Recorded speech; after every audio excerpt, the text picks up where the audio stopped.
Hello les gars, j'espère que vous allez bien. Alors aujourd'hui on va parler de la mort du patron de Wagner, Prigojine. Qu'est-ce qui s'est réellement passé? Est-ce qu'il a été liquidé, comme certaines personnes le disent? On va suivre ce décryptage et je pense qu'il y a pas mal d'éléments qui vont nous aider. Suivons ensemble, c'est parti. Ce qui s'est passé hier et les hypothèses pour expliquer la chute de l'avion dans lequel se trouvait tout l'état-major du groupe Wagner. Regardez, l'avion, il est ici en photo. C'est l'appareil, en fait, qui s'est crashé hier. Il a été pris en photo à plusieurs reprises durant son existence. Que sait-on à propos de cet appareil? Eh bien, qu'il est enregistré au nom de Wagner Group, que sa date d'immatriculation auprès de Wagner date du 1er octobre 2019 et qu'il a un peu moins de 16 ans. Il faut savoir qu'on est, eh bien, pour la durée de vie d'un appareil, d'un avion, c'est entre 25 à 30 ans. Donc, il avait encore de longues heures de vol à son actif, et puis il est composé de 13 sièges. Il faut savoir que c'est un peu plus d'une trentaine de sièges au maximum dans ces appareils. C'est pour vous dire que c'était plutôt confortable à l'intérieur. Revenons sur ces fameuses 32 secondes avant la perte du signal. L'appareil se trouvait autour de 8000 à 9000 mètres d'altitude et puis 32 secondes plus tard, il chute à 6000 mètres d'altitude. C'est assez conséquent. Alors, les hypothèses, eh bien, on en a retenu 3 ce matin. Tout d'abord, l'accident en vol. Alors, c'est une thèse, bien sûr, avancée par les autorités russes. Une enquête a été ouverte pour violation des règles de sécurité du transport aérien. Que faut-il comprendre à travers cette phrase? Eh bien, on peut remettre en doute la formation de l'équipage ou encore, eh bien, le matériel en lui-même. Sachez également que l'on nous fait savoir qu'une équipe d'enquêteurs a été dépêchée sur place, et ce, dès hier soir. Deuxième hypothèse, une bombe à l'intérieur de l'appareil.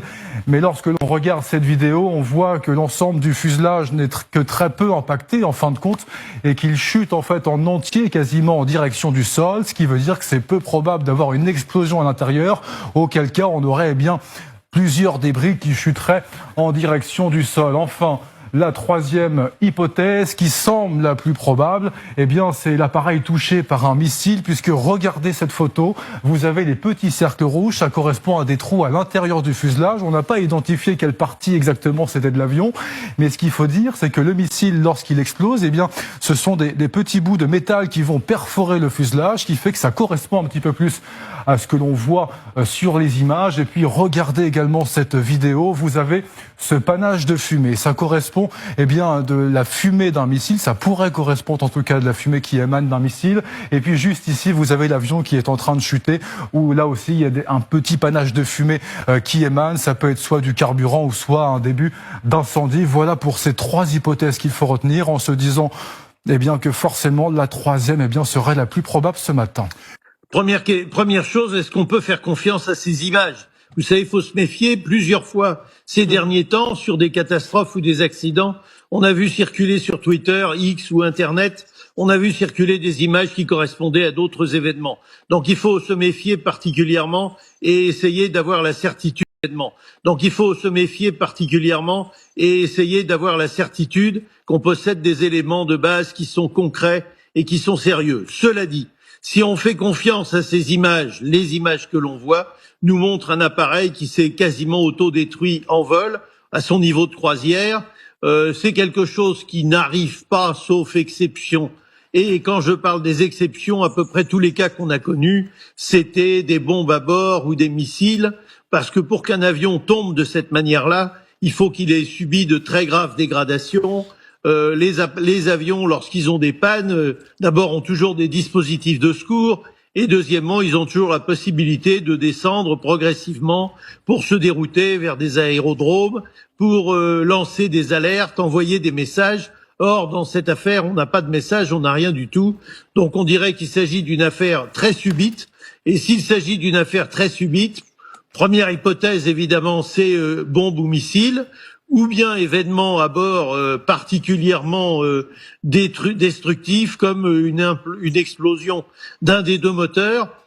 On verra ce que diront les enquêteurs. N'oubliez pas que dans cette enquête doivent être associés les Brésiliens, puisque ce sont les fabricants de cet avion régional transformé en avion d'affaires qui est le Legacy, l'Embraer 135 BJ, et puis les Britanniques qui sont les fabricants du moteur Rolls-Royce. Donc voilà, nous allons avoir au moins 3 pays enquêteurs dans cette affaire, peut-être plus, et avec ça, peut-être nous aurons des informations. Ça nous permettra aussi de voir si les Russes jouent le jeu, conformément à la Convention de Chicago et à son article 13 qui prévoit les modalités des enquêtes sur les accidents.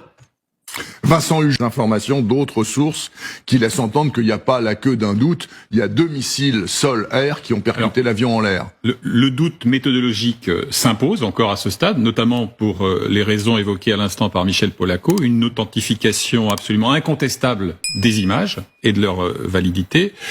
Pour le reste, il me semble que sans avoir l'expertise qui est la sienne, en tout cas si j'en fais une lecture, je dirais plus politique, la thèse du missile est la plus probable. L'Institut pour l'étude de la guerre, dans sa livraison quotidienne, c'était il y a quelques heures, mentionnait l'hypothèse de 2 missiles S-300, donc le fleuron en quelque sorte de la défense antiaérienne russe. Et j'ajoute un autre élément qui est à mon avis un indice assez fécond, c'est que dans l'espace informationnel pro-Kremlin, ce qu'on appelle les blogueurs militaires, vous avez déjà 2 hypothèses qui commencent à voltiger. Un tir par erreur qui aurait visé en réalité un drone ukrainien, et vu la densité des tentatives, notamment dans la région de Moscou, de la part de Kiev en la matière, pourquoi pas.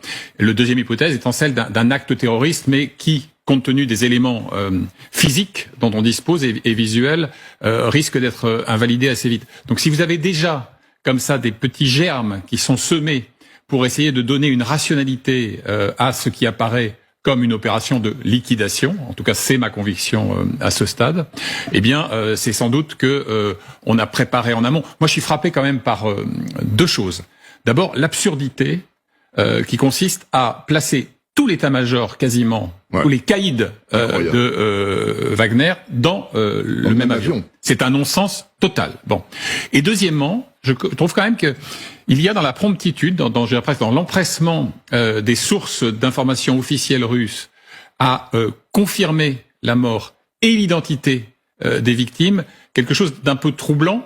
Alors, on pourrait dire, bon, ça veut dire que c'est un montage, etc., mais on peut aussi dire que tout était préparé pour faire en sorte que le récit officiel s'impose dès les premières heures de l'après-crash. On pourra jamais être sûr que ce qui se trouvait dans cet avion. Alors, l'hypothèse la plus romanesque, c'est évidemment un Prigojine exfiltré dans l'extrême-orient russe ou sur une île des Caraïbes en compagnie de son compère Dmitri Utkin, le stratège militaire de la maison. C'est séduisant, mais je n'y crois pas une seconde. On pourra peut-être y revenir plus tard, tout simplement parce que moi j'ai la conviction que dans tout système soviéto-mafieux, ce qui est le cas du pouvoir russe aujourd'hui, eh bien la vengeance est un plat qui se mange ou froid ou tiède. Là, on est plutôt dans le tiède, et que dès lors que Prigojine était moins utile vivant que mort, eh bien, il a rencontré le sort qui a été décrété par le Kremlin et par Vladimir Poutine lui-même. Alors les gars, comme vous avez pu l'écouter, comme vous avez pu l'entendre également, effectivement, Prigojine est bel et bien mort. Alors la question qui se pose, est-ce qu'il a été liquidé par les Russes eux-mêmes, ce qui est probable, ou bien est-ce que c'était un coup aussi des Américains? Parce que ça aussi c'est une réalité. L'abattre sur le sol russe pour que après derrière on arrive à accuser en fait la Russie. Mais bon, tout ceci certainement sera élucidé dans les années à venir ou bien même on va dire les mois à venir. Mais la question qui se pose, est-ce qu'après la mort du patron, du big boss de Wagner, est-ce que cette force restera toujours en Afrique? Est-ce que les opérations en fait de cette force continueront toujours en Afrique? Ça c'est une grande question. Maintenant on entend de voir, on va regarder ce qui va se passer. Mais en tout cas, c'est un gros manque à gagner pour l'Afrique. Et on espère qu'en fait, ça ne va pas créer des situations et ça ne va pas donner une porte d'ouverture à tous ceux qui veulent encore toujours se partager le continent. Merci les amis d'avoir suivi la vidéo et on attend toujours de voir ce qui va se passer. Forcément, on aura les informations encore qui vont parvenir et on pourra réellement savoir qu'est-ce qui s'est passé. Et on se dit à très bientôt dans une prochaine vidéo. Ciao les gars.